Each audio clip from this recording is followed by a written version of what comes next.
मुंबई के वसई विरार में हंगामे की तस्वीरें अब आपके सामने होंगी और आपको बता दें विनोद तावड़े पर पैसे बांटने के आरोप लगे हैं। बहुजन विकास अघाड़ी ने ये आरोप लगाए हैं और चुनाव से एक दिन पहले पैसे बांटने के आरोप की हकीकत क्या है, हमारे सहयोगी राजीव से इसको लेकर सवाल करूंगी। उससे पहले ये तस्वीरें आपके सामने जहां बहुजन विकास अघाड़ी का ये आरोप है कि 5 करोड़ लेकर तावड़े आए थे।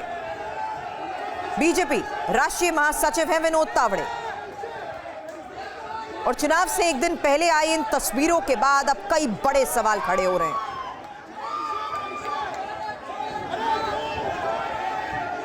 मुंबई के वसई विरार में अब से थोड़ी देर पहले जिस तरीके से हंगामा बढ़ता गया, उसी की यह तस्वीर।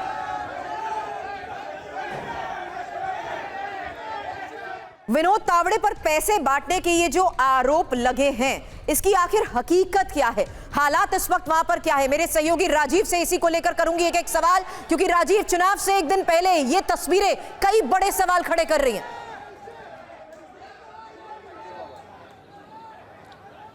देखिए, जो हंगामे की तस्वीरें हैं वाकई चौंकाने वाली है। बीजेपी नेताओं का ये कहना है कि दरअसल विनोद तावड़े वहां पर विवांता होटल में एक बैठक के लिए पहुंचे हुए थे और वहां पर ही जो नालासोपारा विरार के उम्मीदवार हैं बीजेपी के राजन नाइक, वो भी वहां पर मौजूद थे। कुछ अन्य बीजेपी के नेता भी स्थानीय वहां पर मौजूद थे। इसी बीच में बहुजन विकास अघाड़ी, जो कि हितेन ठाकुर की पार्टी है, उसके सैकड़ों कार्यकर्ता अचानक होटल में आ जाते हैं और हंगामा शुरू हो जाता है। विनोद तावड़े को पूरी तरह से चारों तरफ से घेर लेते हैं तमाम कार्यकर्ता और हंगामेबाजी शुरू कर देते हैं। हालांकि विनोद तावड़े ने इस दरमियान कई बार हितेन ठाकुर को फोन करके जानकारी दी कि किस तरह से उनके कार्यकर्ता हंगामा कर रहे हैं और जिस तरह का एलिगेशन उनके ऊपर लगा रहे हैं वो गलत है, क्योंकि पुलिस वहां पर मौके पर पहुंची है। किसी तरह की कोई पैसों की बरामदगी अभी तक आधिकारिक तौर पर पुलिस की तरफ से बताया नहीं गया है। ऐसे में ये जो हंगामा है वाकई में चौंकाने वाला है। क्या वाकई में बीजेपी नेता विनोद तावड़े वहां पर पैसों के साथ पहुंचे थे, किसी को पैसे दिए जाने थे, या वहां पर किसी तरह का कोई पैसा बरामद हुआ है? इसको लेकर आधिकारिक कोई बयान आया नहीं है, लेकिन जो वीडियो सामने आए हैं उसमें भी इस तरह की पुष्टि होती अभी तक नजर नहीं आ रही है कि वहां पर पैसे बांटे जा रहे थे। लेकिन बहुजन विकास अघाड़ी के तमाम कार्यकर्ताओं और नेताओं का यह कहना है कि दरअसल विनोद तावड़े वहां पर जो बहुजन विकास अघाड़ी के कार्यकर्ता है, जो वोटर है, जो पदाधिकारी है, उनको वहां पर कहीं ना कहीं इन्फ्लुएंस कर रहे थे, उनको पैसे बांटने की कोशिश की जा रही थी और इन्हीं आरोपों के तहत विनोद तावड़े को चारों तरफ से घेर कर वहां पर नारेबाजी की जा रही है। शर्म करो के नारे लगाए जा रहे हैं। हालांकि बहुजन विकास अघाड़ी के जो मुखिया है हितेन ठाकुर और उनके बेटे क्षितिज ठाकुर, ये दो लोग जो है, एक हितेन ठाकुर खुद वसई सीट से लड़ रहे हैं, जबकि नालासोपारा और विरार सीट से क्षितिज ठाकुर इलेक्शन लड़ रहे हैं। राजन नाइक उनके खिलाफ लड़ रहे हैं। ऐसे में तमाम लोगों से बातचीत करके मामले को सुलझाने की कोशिश की जा रही है, लेकिन हंगामा लगभग 2 घंटे से अभी भी जारी है। पुलिस बल बड़ी संख्या में वहां पर मौजूद है। चलिए, लेकिन इस बीच एक और बड़ी खबर और इन तस्वीरों के साथ साथ आपको बता दूं कि अब पैसे बांटने की ये जो तस्वीरें, आरोप लगाए गए हैं, पैसे बांटने के जो आरोप लगाए गए हैं, इसकी तस्वीर आप देख चुके हैं। लेकिन पैसे बांटने के आरोप पर अब संजय राउत का बयान भी सामने आया है। बीजेपी का खेल खत्म हुआ, जो काम चुनाव आयोग को करना चाहिए था वो ठाकुर ने किया।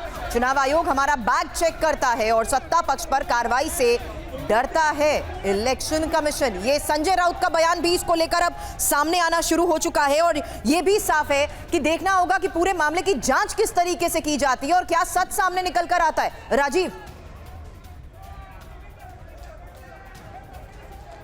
बिल्कुल, देखिए, संजय राउत ने ट्वीट करके सीधे तौर पर निशाना साधा है और चुनाव आयोग को भी कटघरे में खड़ा किया है, साथ साथ में सत्ताधारी पार्टी बीजेपी को भी कटघरे में खड़ा किया है।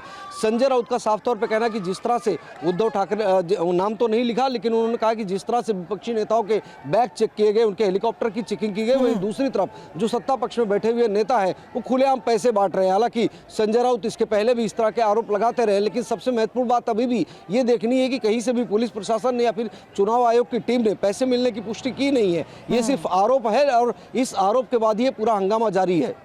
चलिए, तो विनोद तावड़े को लेकर जिस तरीके से शिवसेना यूबीटी के नेता संजय राउत का बयान आया है, उनकी तरफ से एक्स पर किया गया पोस्ट, जिसके बारे में राजीव बता रहे हैं कि बीजेपी का खेल खत्म हो गया है, जो काम चुनाव आयोग को करना चाहिए तो वो काम ठाकुर ने किया है। अब जिस तरीके से पूरे मामले पर सियासत होगी, इस पर भी नजर रहेगी और आरोप प्रत्यारोप और मामले की जांच पर नजर बनाए रखे राजीव। अपडेट लेंगे। शुक्रिया पूरी जानकारी के लिए।